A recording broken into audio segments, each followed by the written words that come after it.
2026 has just been an absolutely insane year for movies. From brand new directors absolutely dominating the box office to repeated big studio flops, both in the box office and critically. It can be a little hard to keep up with the changing landscape in cinema, but my goal this year is to attempt to do that by seeing 75 different movies in theaters. So far in 2026, I have seen 44 different movies in theaters, and in the month of June, I saw 6. Scratch that, I actually saw 7. The movie I forgot for the entirety of this video is Disclosure Day. I'm gonna keep saying that I saw 6 movies in June. I didn't, I saw 7. My bad. So close to the next Regal Unlimited milestone of 50 movies. So today I'm gonna go over each of the different movies that I saw in theaters, tell you what others think, tell you what I thought. So whether you're like me, if you've been going to the theaters a lot, or maybe you haven't been in the month of June at all and are just curious what people have been saying, I'm gonna tell you how these movies are being received by critics, by audiences, by myself, tell you if they're worth a watch, and at the end of the video, I'm gonna be ranking these movies from best to worst. So, yeah.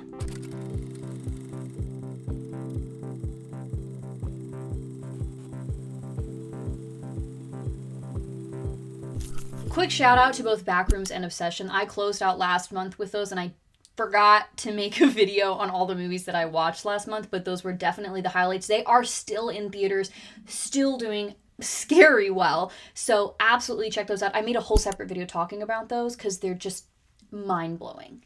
The first film that I saw in theaters is Tuner, starring Leo Woodall. This movie follows a piano tuner who has a condition that leaves him with an extremely heightened sense of hearing. No longer being able to pursue his talents as a piano playing prodigy, he starts tuning pianos and inadvertently falls in with some criminals after he realizes he can use this skill to open safes. What unfolds from there is just stressful.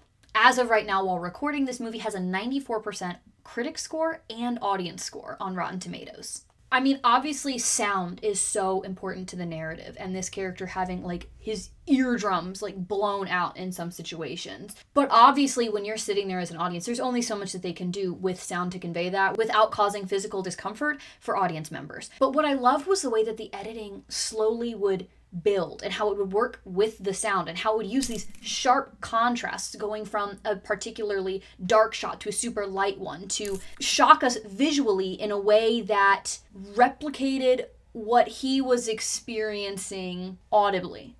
Does that make sense? Like, they can't blow out our eardrums, so they gave us a visual experience that emulated that. You know? I guess a better way to say it is just that the visuals reinforced the audio experience here. It was absolutely brilliant. The music and the pacing was so fun. I grew up playing piano, and so I really loved seeing all the deconstructed pianos and the piano tuning. I've tuned a piano before. It's not easy. And so I really enjoyed how much this movie also just like highlighted that craft. It was so interesting. I thought that the relationships between characters was absolutely brilliant. I mean, the whole reason that he does the things that he does every single time is for the people that he loves. And so even though we know that some of the decisions that he's making are bad decisions, we also fully understand why he's doing it, and we understand what is at stake. And of course, this whole time we know that his character used to be this piano prodigy but gave it up because of his hearing issues. And so they kind of save him, spoiler, playing until the very, very last scene. And it was fantastic. I was so glad that they saved that moment for the absolute end. It was incredibly memorable. Like, they stuck the landing with that scene. I was very impressed with this whole movie. The acting, the editing, the cinematography, the sound, the music, and that last scene. I gave it 4 stars on Letterboxd. I really enjoyed it, and I would definitely recommend it. But it's stressful. It is stressful in a good way. Like, they intentionally construct a very stressful experience, and they did it very well. The next movie that I saw in theaters was Masters of the Universe. And I can safely say I was not the target audience for this movie. However, I went to see this movie with my Gen X parents, who are most definitely the target audience, and that did elevate the experience for me, just seeing how they reacted. Currently, Masters of the Universe has a 67% critic score and an 87% audience score, which honestly is not bad. For people dunking on this movie, like, that's just generally a good reaction from both critics and audiences. I gave this movie 3 stars. which is my way of saying it wasn't great, it wasn't bad, it was fine. It was a good time. Is my rating heavily influenced by the fact that they put a greased up, muscular blonde man in a miniskirt on my screen for 2 hours? Who's to say? It just seems like they had fun with the source material. The movie was so colorful. The action was so over the top and fun and cartoonish in many ways. Skeletor was his own thing entirely. I appreciate that a lot of that costuming, aside from the skull face, of course, was like actually practical. Skeletor ended up being this really interesting balance of funny and ridiculous, but also intimidating at the same time. Him and He-Man have some really fun banter and also some really intense fight scenes. Even if visually they were trying to go for something a little more elevated or futuristic or grounded, I still felt like they really embraced that Saturday morning cartoon feel, even poking fun at it in some really clever ways. Now, I have to say, the music was fantastic. I don't think there's a score from Daniel Pemberton that I have not liked. He does incredible work. This score was big. It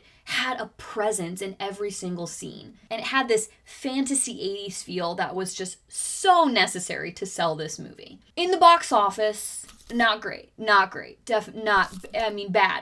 really, if we're being honest. There have been a ton of studies showcasing the fact that Gen Z is really leading the charge in theaters right now. Go us. I love that. But in this case, like I said, I saw it with my parents. Gen X was 100% the target audience. I respect that they were trying to bring in a younger generation, but you absolutely needed to focus on convincing Gen X to come to the theater for a fun, nostalgic experience. For those who did see it, it was a largely enjoyable movie for what it was. The next movie I saw was the historical drama based on a play of the same name called Pressure. This movie covers the 72 hours before D-Day in which several meteorologists are trying to deduce whether or not weather is going to be a problem on D-Day. It has an 87% critic score and a 95% audience score. So, very well received. I also gave this movie 3 stars. Similarly to He-Man, it was, for what it was good. There's some cinematography and editing choices that I think really encouraged the audience to have this sense of awe for the weather. And that was really cool. Here was my problem. Slight spoilers, but also it's based on actual history, so read a book. The music and the cinematography were great. The performances were great. The progression of the plot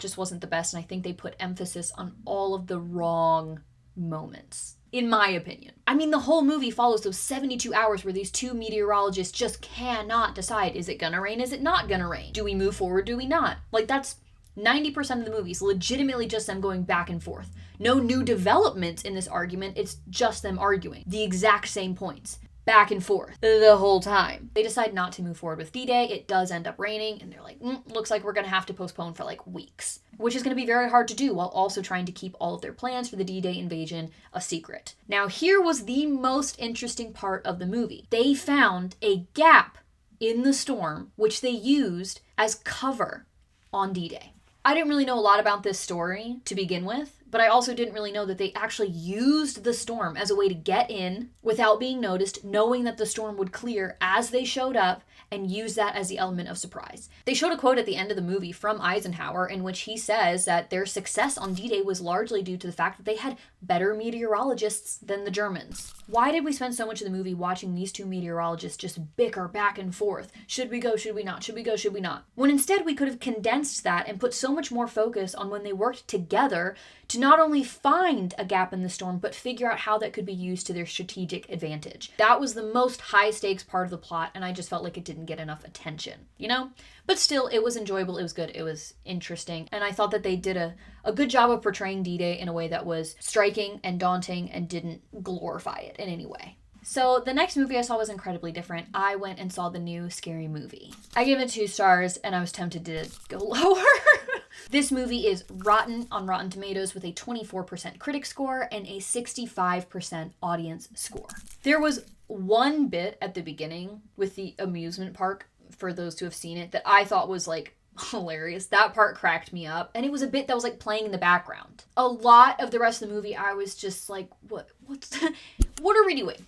What's going on? It felt like the comedy was fully reliant on catching you off guard and being totally unexpected and bizarre. And to me, that's not comedy. That's just like uncomfortable in a lot of cases. The K-pop Demon Hunters bit Like, I laughed out loud because I was like, what? I did not expect that. But then the longer it went on, I was just like, this is weird. This is making me uncomfortable. We are spoofing a children's movie. I don't like that. Okay. Once again, I don't think I was the target audience here. I don't watch a lot of comedy in general, and I had not seen any of these scary movies. So I wouldn't take my word for it. If you've seen the others and you liked them, then maybe you will like this too. It was just not for me. I don't even know what else to say about it. Like, it was just a bunch of super random bits and spoofs and parodies and references, and then it was over. And that was that. So, but I will say, if you're like me and you've not watched any of the other scary movies, I don't feel like I needed to have understood what was going on screen because it was all so random. I don't think it mattered if you'd seen the other ones. That's about all I have to say about that. The next movie that I went and saw was Toy Story 5. Currently, this has a 93% critic score and a 95% audience score. Little fun fact about me. Hate is a strong word. I'm not the biggest fan of the Toy Story movies, okay? I grew up with those movies just like everyone else. The big one that came out when I was a kid was Toy Story 3, right? Toy Story 3 is pretty fantastic, okay? I really respect the first movie for what it was. Like, it was the first, like, feature-length 3D animated movie of its kind. And even when we look back on it now and we're like, it doesn't always hold up, but it was so revolutionary for the time, and I just super respect the hell out of it just for that. The second was pretty good. It brought in Jessie and Bullseye, which are such important characters. It's hard to imagine that we ever lived without them. And then Toy Story 3. Toy Story 3 was great, and this is where it should have ended. You cannot look at Toy Story 3 and tell me that that was not the ending of a trilogy. Andy has grown up. Andy is going to college. Andy gives the toys away to the next generation. They all make peace with it. We move on. It had a brilliant villain. The daycare concept was so hilarious. You could have ended on such a high note. But then Toy Story 4 with trash and Woody getting lost again. Finding Bo Peep. Oh, that's nice. Now Woody's gonna move on again. Because once again, we've had this character arc before. Almost every movie is them coping with people growing up and people changing and moving on. And every time this happens, okay? Nothing special about the fourth. We didn't need it, especially because we had an arc. We had an ending. And now you're just like making stuff up to keep the story going. But then five. Even though Toy Story 4 had our main character, because we all know Woody is the main character, leaving. Like, go not to another kid. Not like he's gone. He leaves. No, we're still going to come back for another movie. Obviously. And this time, screens, guys. Screens. When I first heard that this movie was being announced and the enemy was tablets, I thought it was a joke. Because I was like, yeah, sure. That's so obvious. They're not going to do that. I don't think kids should have iPads just as much as the next person, but I don't think that warrants an entire Toy Story movie. It was fun. It was cute. It was whatever. We didn't need it, though. It's one of those movies that is just so unnecessary, and half of the reason they're doing it, especially when it comes to the technology route, is to say, kids, get off your tablets and buy our merch. Don't you want a Woody doll? You should have ended on movie number 3. The third movie is the best one. It was a clear, concise ending, and they threw it away. Just to keep repeating the same story. Oh no, the toy got lost. Oh no, they're having to cope with the kid growing up. It's the same story every time. It's the same story every time. I gave it a 2.5 because it was fun, but like so egregiously unnecessary. Times are changing. Kids are changing. What is a toy to do? That's the movie. That's every movie. Let's be done now. I'm done. We've done 5. That's another ending number. Can we end on that number? I'm going to stop now. I'm done. The next movie that I saw was Supergirl, which is a hot topic of discussion right now. This movie has a 55% critic score and a 76% audience score as of right now. We just got through the opening weekend, so these are definitely set to change as word of mouth gets more people into theaters, or in this case, maybe steers them away. I gave this film 3 stars because similar to He-Man, like, it was good for what it was. It was enjoyable. But what's really disappointing is that throughout the marketing and the discussion around the film, you could really tell what it was trying to be, and it just didn't achieve that. My number 1 critique of this movie, and I know I'm not alone in saying this, I have never seen so many wasted needle drops in a single movie in my life. Look at us, we're playing a song during a fight scene. You can't hear the song. It's a song nobody cares about. It doesn't match the vibe of the fight scene. And then they cut it off so quickly. Like, they let it play for like 20 seconds and then you're done. What was the point of that? You get to the end of the credits when they get to the music credits. There are so many songs. I didn't hear half of them.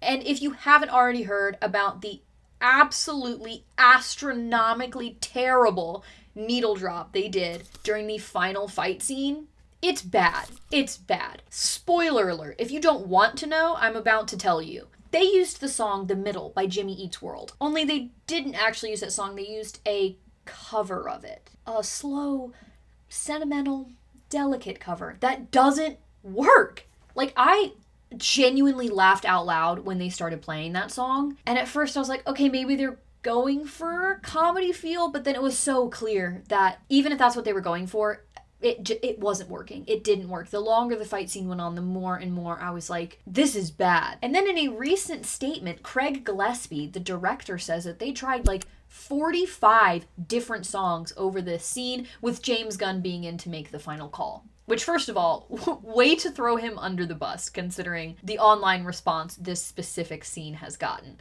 I think I've seen other people point out, and I 100% agree, like, if you didn't have a song in mind already when you were constructing the scene, why work so hard to add one? If you have to try almost 50 different songs to get one right, and then you still didn't get one right, maybe you just shouldn't have done a needle drop. Maybe you should have let the film score speak for itself. Have an epic Supergirl thematic musical moment. Maybe you should have used Call Me by Blondie, since that was in all of your marketing and worked very well with segments of that scene that were in the trailer. Like, there were so many other options, and somehow they ended up with a cover of The Middle. I also feel like the movie wanted to have these really, really deep emotional themes, and I respected that they had this female character who quite frankly is like sloppy, and she doesn't have her shit together, and she's drinking, and she's depressed, and she's not like Superman. I enjoyed that.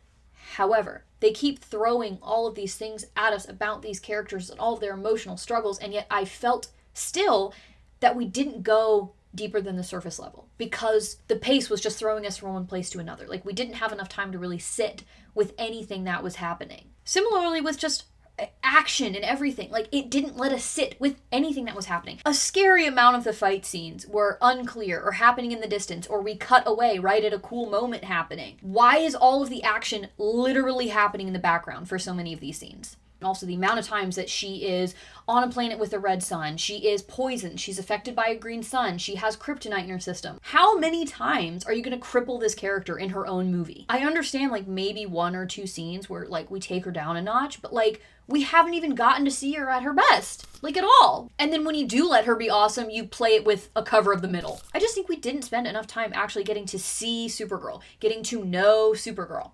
Instead, they threw in, like, DCU Jason Momoa 2.0, who was entirely unnecessary to the plot. He was needed in the movie to, like, save Supergirl's butt, like, one time. But once again, her getting crippled and needing assistance in that scene shouldn't have even happened in the first place. Like, it was enjoyable, but you come out of it being like, what did I get from that?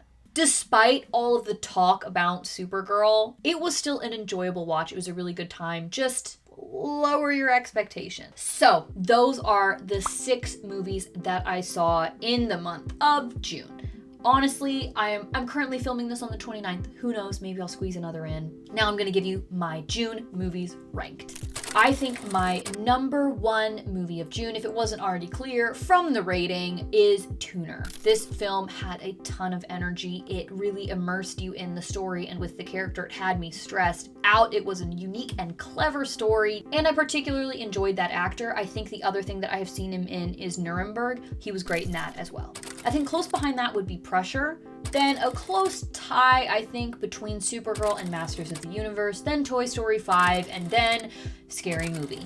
Nonetheless, I think all of these movies are worth a watch. Next month is going to be absolutely incredible. You will be hearing from me a lot, and I really want to hear from you guys. What did you like about any of the movies that you saw in June? What were your rankings? And what are you most excited for coming up in July? Yeah.